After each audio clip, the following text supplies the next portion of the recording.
بسم الله الرحمن الرحيم فأراد أن يستفزهم من الأرض فأغرقناه ومن معه جميعا وقلنا من بعده لبني إسرائيل اسكنوا الأرض فإذا جاء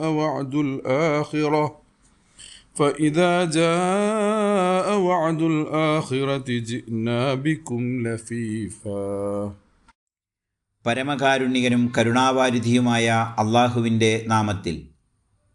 അപ്പോൾ അവരെ നാട്ടിൽ നിന്ന് വിരട്ടിയോടിക്കാൻ ഫിർഔൻ തീരുമാനിച്ചു. എന്നാൽ അവനെയും അവൻ്റെ കൂടെയുള്ളവരെയും നാം മുക്കിക്കൊന്നു.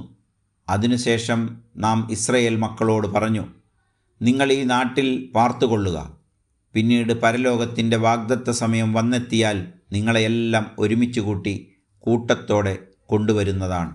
സൂറത്തുൽ ഇസ്രാ 103-104 ആയത്തുകൾ.